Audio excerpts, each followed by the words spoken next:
Marijuana is blamed for crime, poverty, and hard drug addiction. These are true in many instances simply due to the legal issues associated with the plant. These problems can be solved by resolving the current legal status of the substance and regulating it much like we regulate alcohol and tobacco. First, there are thousands of pounds of pot entering the market each year, and all of it is controlled by criminals. Being controlled by criminals means that all distribution and problems with distribution is dealt with by criminal means. This means violence and black market activity. The reason that there's violence in underground markets is because they're underground. People can't resolve disputes in underground markets with lawyers, with advertising, with courts. They need some other mechanism to resolve their disputes, and the natural thing is violence. To combat the black market, the government spends billions of dollars investigating, combating, and prosecuting every aspect of the marijuana market. By legalizing the drug, we eliminate the need for these measures and can use this money elsewhere. According to the Associated Press, the United States has spent over $600 billion since 1971 fighting the war on drugs. And how did they spend it? By going after drugs at the source. And for over 30 years, that meant fighting the marijuana war south of the border, taking on the drug cartels in their own backyard. U.S. policy against marijuana is directly related to why much of Latin America is incredibly violent, sees lots of arms dealing and lots of corruption. We have worked very closely with Mexico and other countries as they've worked to reduce violence and reduce the impact of cartels. After years of successfully running marijuana across the border, the attacks of September 11th changed everything. Americans demanded a get tough policy on the border. And both Customs and the DEA worked to close the gaps.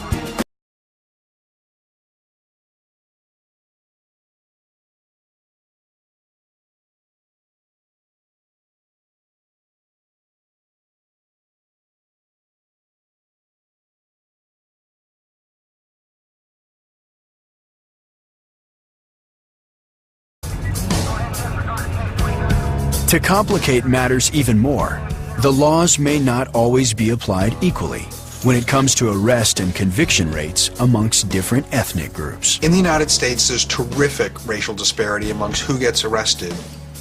Black individuals and Hispanics use marijuana much less than white individuals, but they're arrested at 3 times the rate.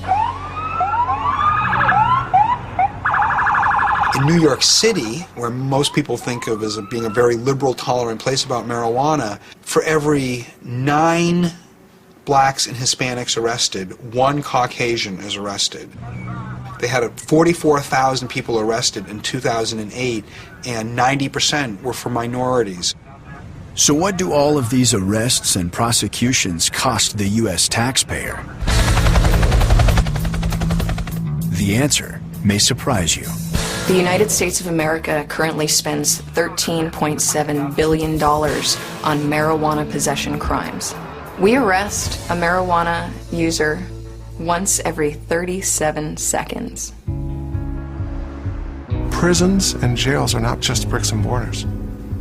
You know, you send someone to jail, you send someone to prison. First of all, to get them there, I have to charge them. I have to pay an attorney to go to court. They have a right to a jury trial. That's 12 people. To get those 12 people, you're going to go through about 40 or 50 people. If I said, hey, you want me to prosecute them? You pay the bill. Many people would say no. But we're all paying the bill. And it's billions and billions of dollars.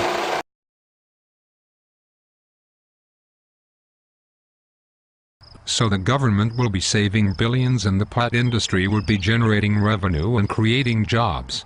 With our nation's unemployment rate at just over 9, this has potential to open up jobs for farmers, businesses, quality control, couriers, and even the culinary industry.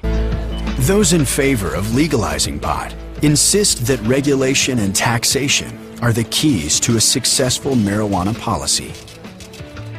A legalized cannabis market could generate at least $10 billion nationwide.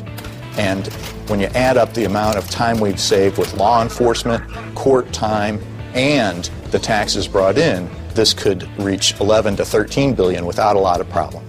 Economically, I would say that the group that has the most to gain from legalizing and regulating cannabis is the U.S. government. It's us taxpayers that will be the largest winners. Can you bring those pounds of weed over here for me? This is Chris. Chris is a marijuana chef. So this is something that we would use in our butter. He's part of a new breed of cannabis entrepreneurs. This industry is creating a lot of work for people. We can help patients who help us. I love it. Along with the potential revenue of legalized marijuana comes a better, healthier product. The current product out there could be tainted with pesticides, fungus, or other harmful byproducts.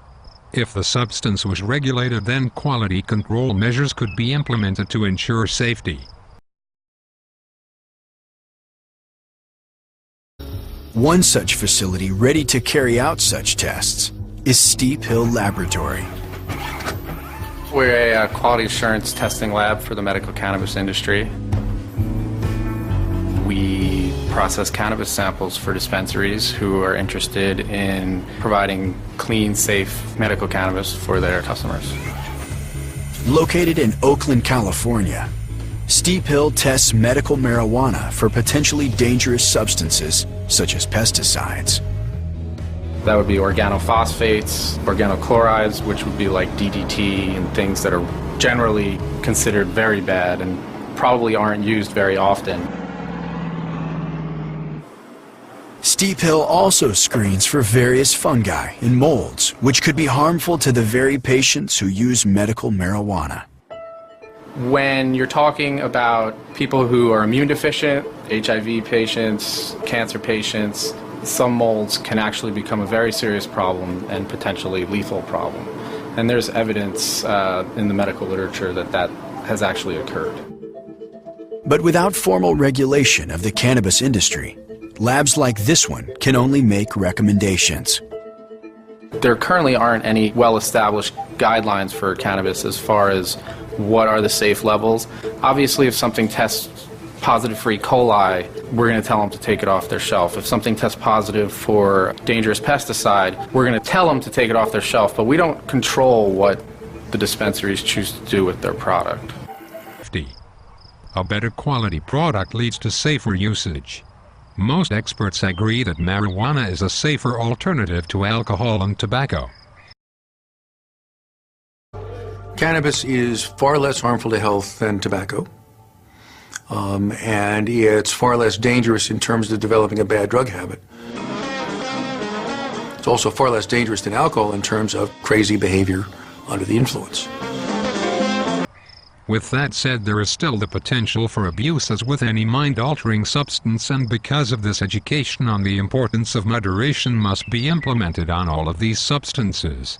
Also, there's an issue with teens using the plant as a potential gateway to harder drugs. Many people are just nervous because they don't have very many examples of legalizing goods like marijuana to fall back on and be comforted that you can do it and the world will not come to an end. Portugal and Holland are examples of countries that have already decriminalized or completely legalized marijuana. They have already seen drops in the drug use among teens and drops in the use of harder drugs. Some think this is due to it being harder for teens to obtain the substance or because of the lack of luster associated with its legal status.